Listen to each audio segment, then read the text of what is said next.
Okay.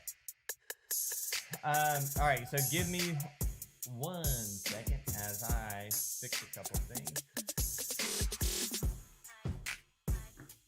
and we are probably live. I know that I kicked it out before we're live.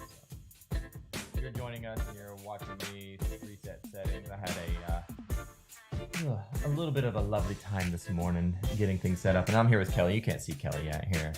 I guess I could go ahead and adjust that. You can't see. You know what? Let me go in here. So talk amongst yourselves as you're hanging out. Yeah, there we go. We are actually going. We are in cahoots. Okay. So I'm gonna go ahead and let's do this thing. 2x2. Let's see how we're doing here. All right. I gotta adjust you. Guys, if you are joining us, this is what it looks like when life just kind of happens while you're doing it. Kelly actually took a phone call while I was trying to get my settings set up. So everybody who's watching is like, what in the actual world is going on? We got 4 viewers. Allison! Excited for this. Thanks, Allison. Somehow you got stretched out of proportion. Everybody who's watching me adjust this. I guess I could go back to this scene so people aren't watching me. Y'all enjoy this. Actually, you can't enjoy that. Man, you gotta love technology, right? Allison! Excited for this. Thanks, Allison.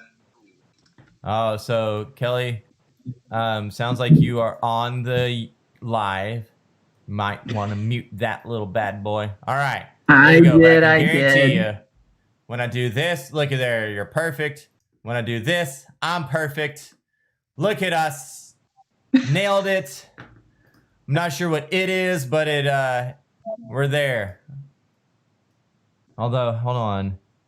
This needs to go down. All of my stuff is a little bit, you know what? We're just going to roll with this thing, man. There's a lot happening that is not happening. It's all good. Hey guys, see, look, that's supposed to be at the bottom, and it's not. Whatever. I'm gonna roll this thing. Y'all good to this? I'm just gonna go.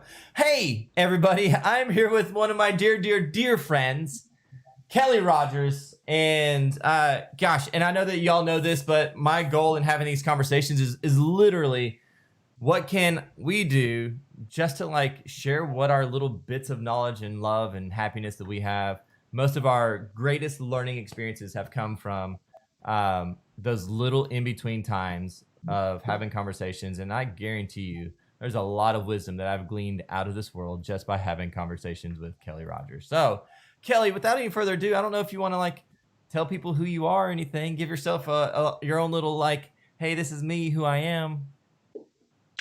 So I'm Kelly Rogers. I am a wife, a mom to 5. I have 3 fur babies. And I happen to also be a mortgage lender who's started in this business in 95 and do everything based on relationships. Unfortunately, I can't help every single person out there in the world because I look at everything. I want to work with people that I like and that like me, and that we can cultivate personal, meaningful relationships together and partner together. So I do things a little bit different than probably most do. I would absolutely agree with that. One of the things that I love about just having this conversation with you and legitimately talking about like the things that in our world that how we met and all that good stuff, it was just so serendipitous, because so here I am, single agent, getting into this world, and all of a sudden real estate brought us together in this beautiful little fashion, and I happened to show up. And I want people to hear that, like, you and I have become such dear friends, and like we almost missed the buck on that. Like there was almost a moment to where like we would have never even known each other. I happened to be getting my hair cut. You happen to be having some sort of networking thing across the way. And I was like, you know what? I'm just gonna stop by and say hey. So I walked over, I said hey, and man, the rest was it. So it's like be open and available and ready for it. Any of the things that could come your way, because like I will tell you, you're one of my dear friends, very much a confidant in my life. And so if I had to say there's any kind of like lesson to be learned in life in that one little moment is like be open, man. I think we don't spend enough time being open to what's possible in our worlds. 100% agree. Yeah. So now Yeah. I called you an icon in my little deal that I did. I put a blurb out there about you, an icon, which you didn't fail to come through, man. Look at that backdrop. That's a beautiful, beautiful backdrop. Um, and yeah, so great job on that. Now, the reason why I say you're an icon is that like I look at you as much more than just somebody who runs mortgage. Like that's a side gig if you were to ask me my opinion of who you are. What I really look at in you is that like you're just acute sense of leadership. And what I mean by acute sense is that there was something that you saw in me and you invested in me. And I've watched that happen many, many times over since I've gotten to know you. What is it about like that element that causes you to just open up, look, pay attention? Like what caused that in you to pay attention to what's happening in people, to invest in them in the way you do? I think it really started from my childhood. Just my parents were very involved in their church, which meant I was very involved in our church. And I remember being a kindergarten first grader going out on Monday nights, walking through our neighborhood because we had a large neighborhood, visiting the families that had visited our church. Nowadays, that probably wouldn't be very acceptable. But back then it was. And it was something that I loved. I loved meeting new people. I loved feeling like we were connecting. I loved making them feel welcome. And that meant something to me. I enjoyed that. And I think that when I think back to the things that shaped me and formed me and made me so keen on relationships and investing in other people, it really went back to that, being raised by my parents who, adopted me and then who were third grade Sunday school teachers. And then as I went through life, I didn't always make great choices like most of us do. My late teens and early 20s were like the roaring 20s. I look back, my kids can't believe the things that I did. So there was just a lot of grace and in my life that, once I got through all that stuff, and it was just a big learning opportunity for me because I can look back and I can see, wow, I guess to whom much is given, much is expected. And so I always wanted to give that to others. And I always wanted to be a helper. I always wanted to help others. It's amazing to me that just by building a career on helping other people and investing in other people, that we've had the amount of success that we've had as a team. And I've after all these years, it's finally stuck with me that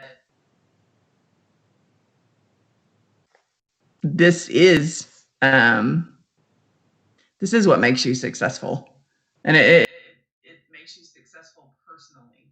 And when I say success, I don't mean that you've got $1 million in the bank, although that may be what it is.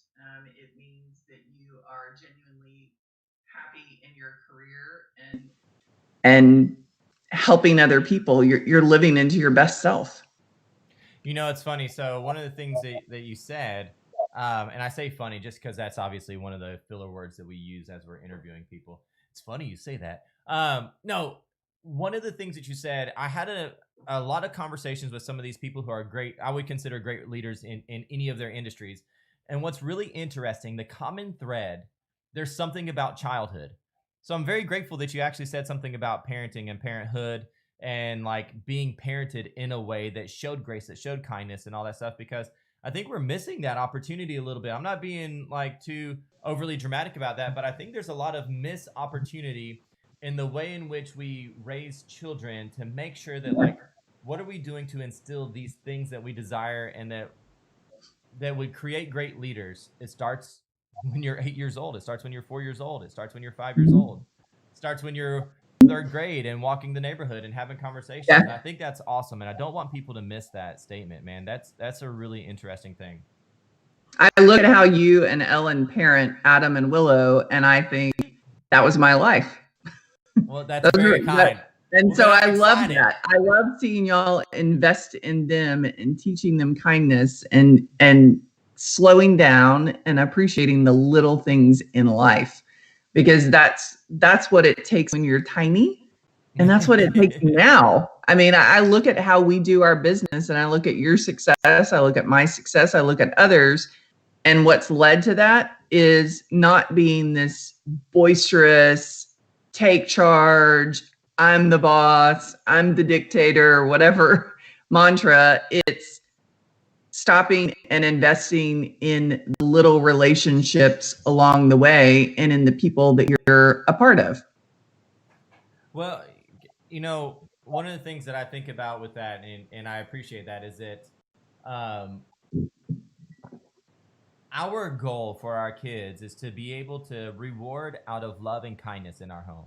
So when we look at the things that we're going to reward our children for, I want to reward them out of the space of love and kindness. Ellen is much more better with the patience and grace side of things, so she models that for them. I don't think I model that very well. I'm always in a learning curve for that. So Ellen's brilliant in that space. But I had a guy who Eric Hill, who I hope at one day he may watch this and get the credit. Maybe I'll clip it and send it to him and say, hey, I talked about you. But Eric Hill used to be a youth pastor out here in Houston, Texas, and brilliant dude. He has such an amazing heart for people. And I was talking to him when I first found out I was going to have a baby. Adam was going to be in our world. And he taught me that. He said, you know, in our home, we always give rewards out of love and kindness. And I was like, what a beautiful thing to model, love and kindness. And so when Adam or Willow when they want something, it's out of love and kindness that they earn it. And when something goes wrong, it's usually out of love and kindness that the consequences come as well. So that we're teaching them that like love and kindness, they're married together, and that's the most important thing that you could act.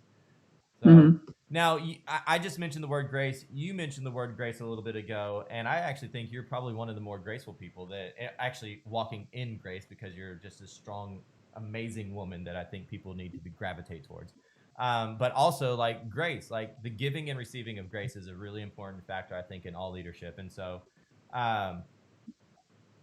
how, this is going to sound like a weird question, but how difficult is it for you to actually like find yourself seated in grace? And then how do you make sure that you can always have enough grace to give out as you are leading? Yeah, that's a good question.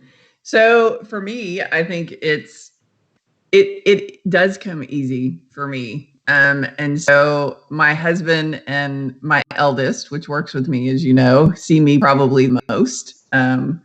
And sometimes my grace to them surprises them and how I respond in things with other people.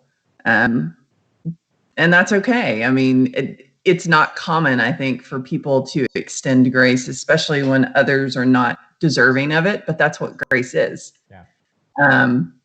And so I think that there are times when I don't have grace, and I think that I catch myself and realize that and have to go back and extend that to someone. But it does, I think it comes more naturally to me just because I have received such grace. And so it's a really hard question to explain, Randy, but I know, right?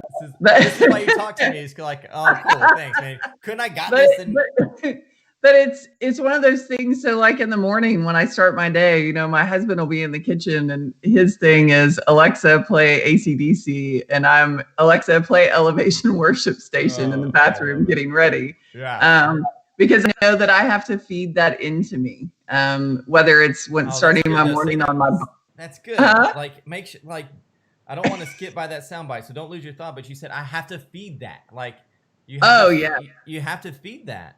I do. Yeah, absolutely. You have to be fed by grace to be able to even have grace. I love that. Sorry. So go ahead. So you have to it's feed that. it's that GI Go. It's that garbage in, garbage out thing that I learned a long time ago. When I put that into me, that's what comes out. And so much so, this may sound silly to some, but I remember when I was a stay-at-home mom and had 4 little ones at home, and it was chaos every day, all day, or at least it felt like it.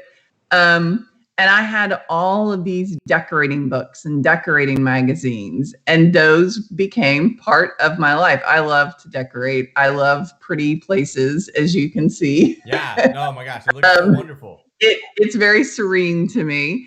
But I remember I had to go through at that period in my life, and I donated all of those books and threw all those magazines away because they were a distraction for me.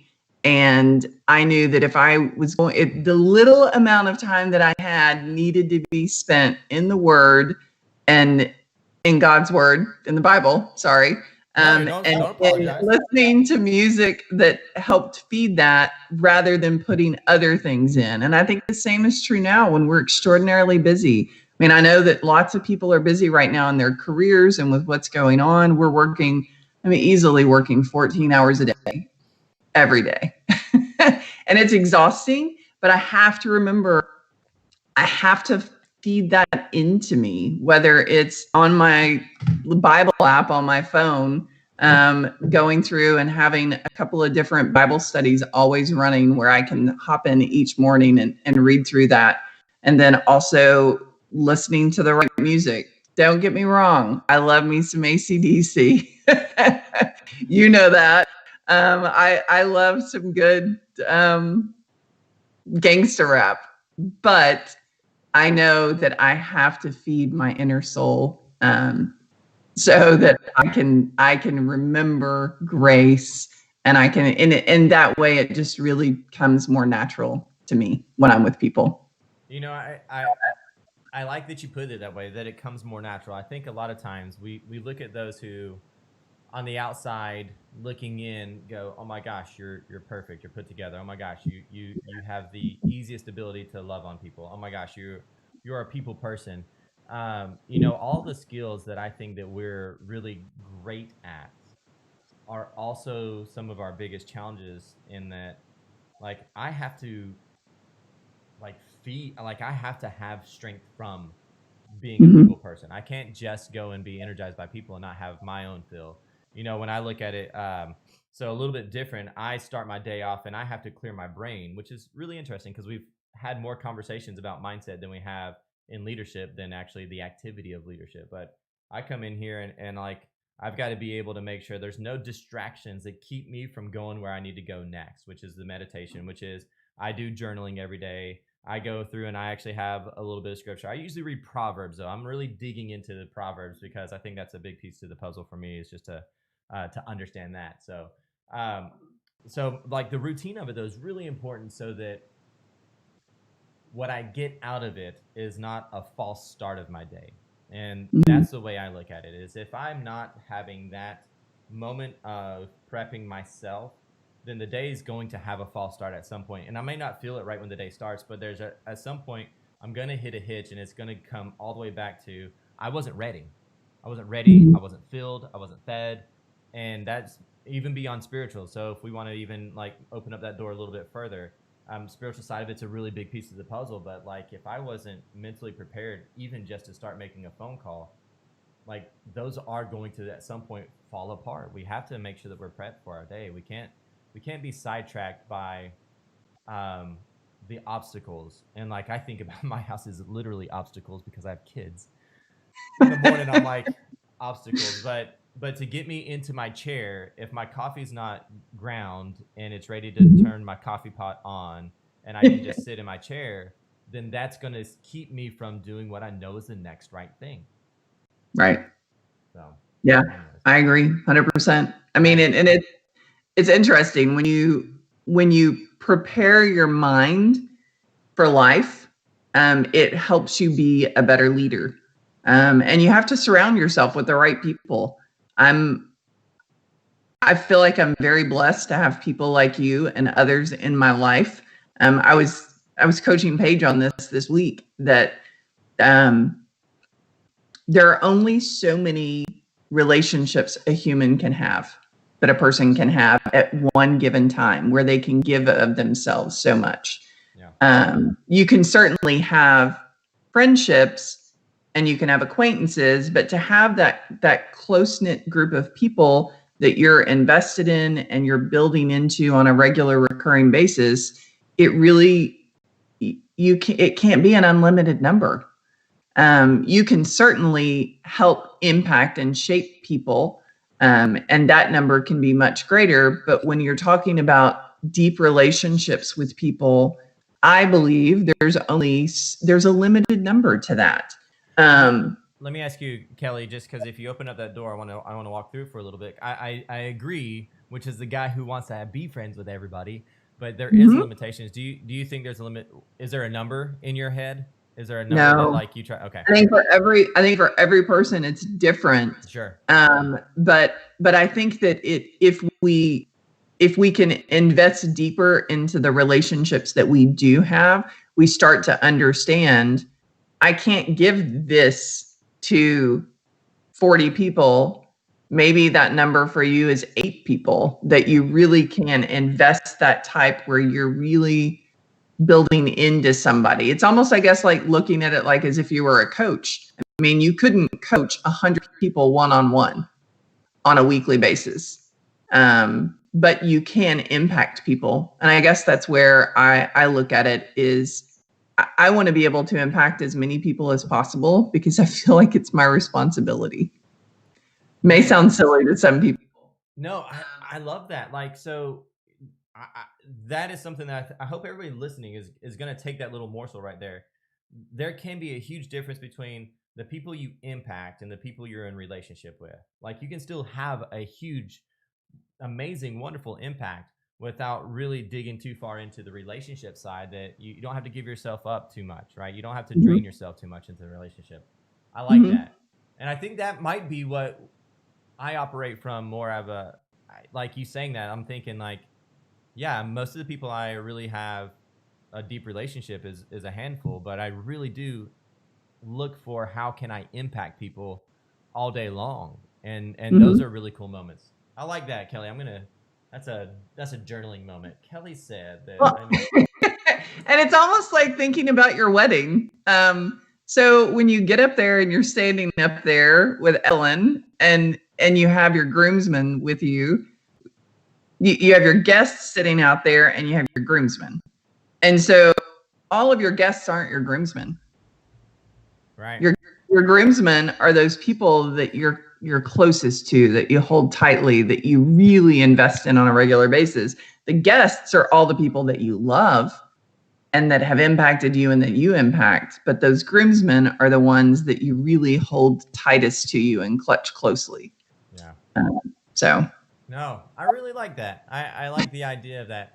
So I had a philosophy teacher one time, and he said, which obviously philosophy teachers say this kind of crap. He was like, "Let me ask you this," because we were arguing relationships and what are really true relationships. I think we do have a, I think we're wrong most of the time on what a real relationship is. And that's just me being me. That's for another day, another conversation, a blog of sorts, if you will.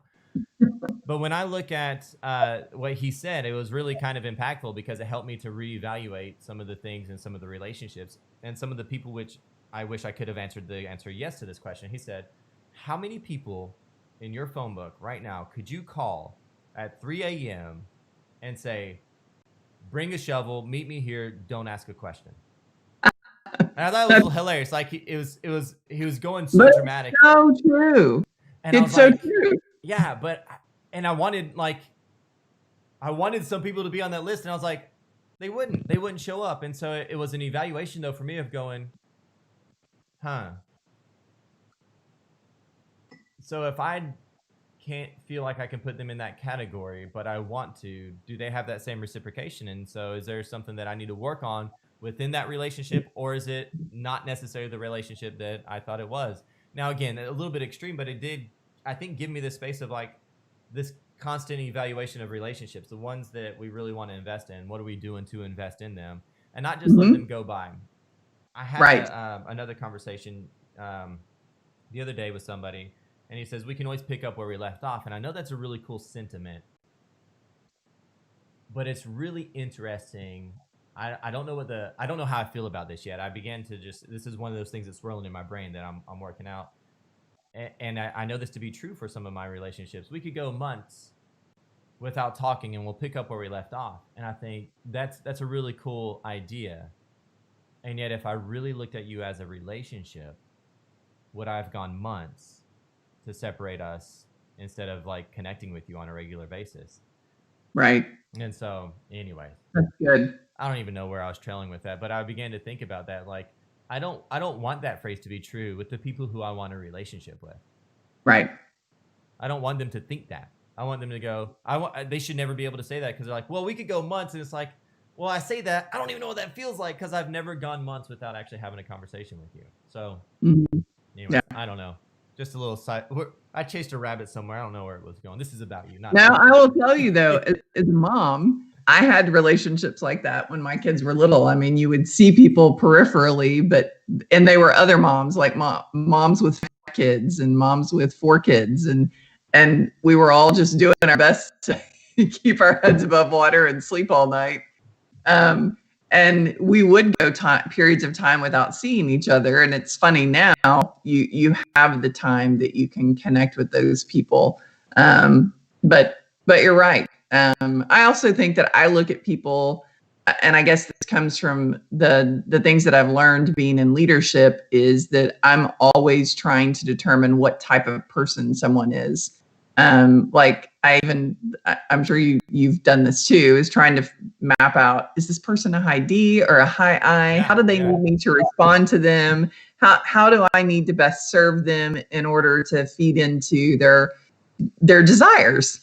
And I think that's the people pleaser in me. I have that, I'm super high D, 100 on the disc, but I'm also high I. Yeah. So I feed on relationships. I enjoy those relationships, and I enjoy making people happy. I enjoy finding out things about people that help me connect with them. So, I want to draw a line between what you just said. I like making people happy. There's a difference between pleasing people and making people happy.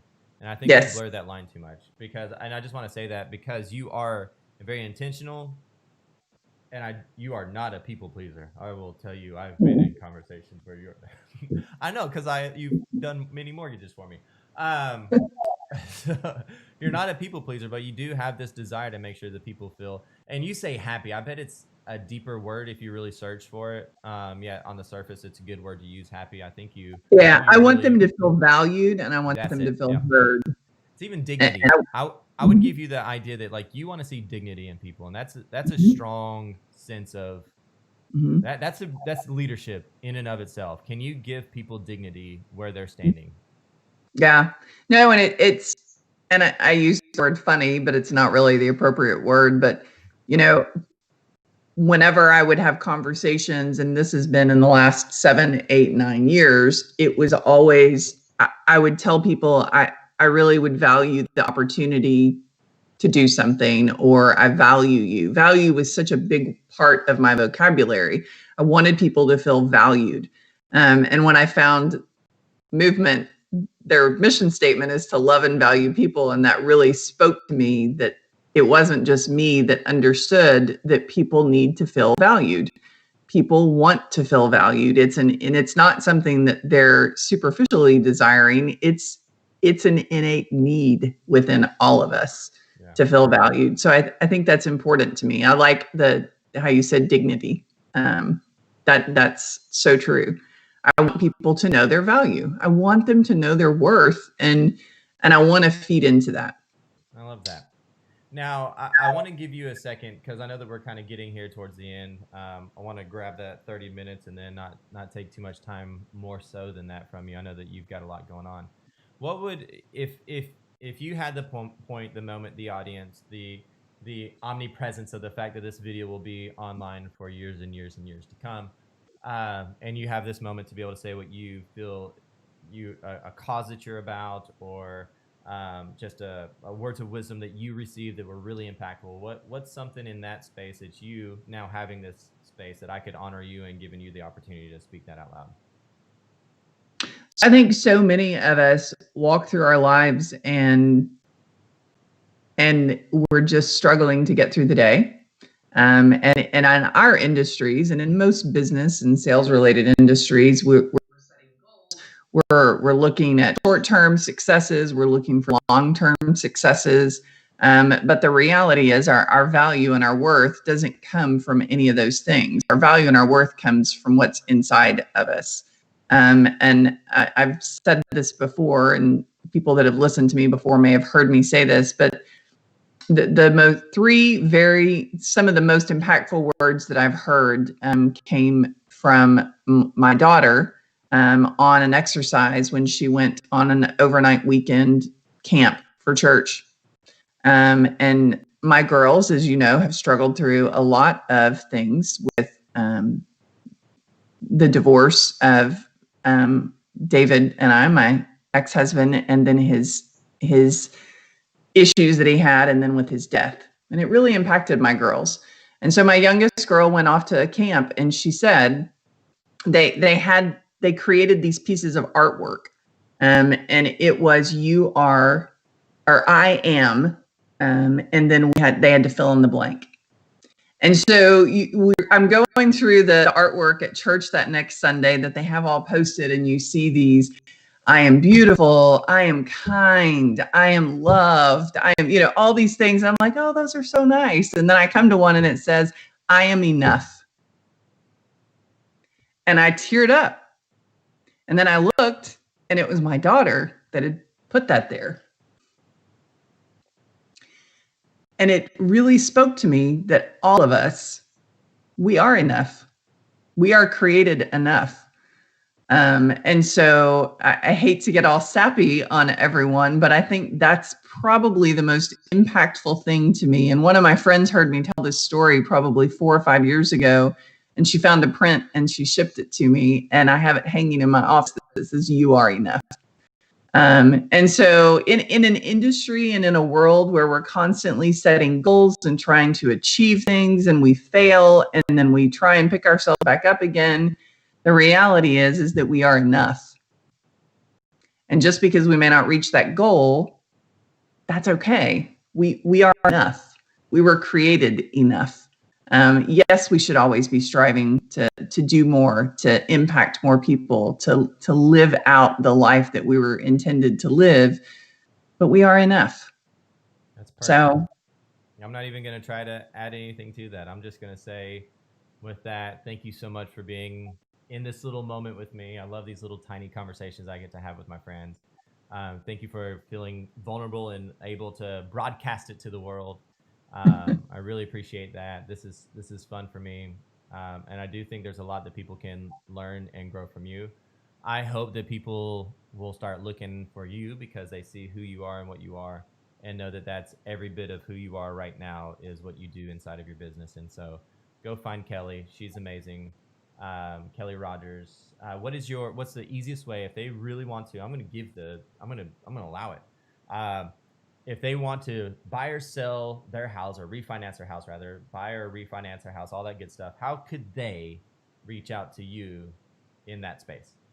Well, so in a social world, they can absolutely reach out via Facebook or Instagram. Kelly Rogers Team is our handle for both of those. And then also they can always call our office. Hate to give a phone number, but I will, just because people can actually grab that. Okay, yeah, you can do whatever you want. Like, you want me to just pop up your website? Like, do you want me to do that? Yeah, that would be great. It's Kelly Rogers Team. KELLYROGERSTEAM.com. That's our website. That's our Facebook handle. That's our Instagram handle.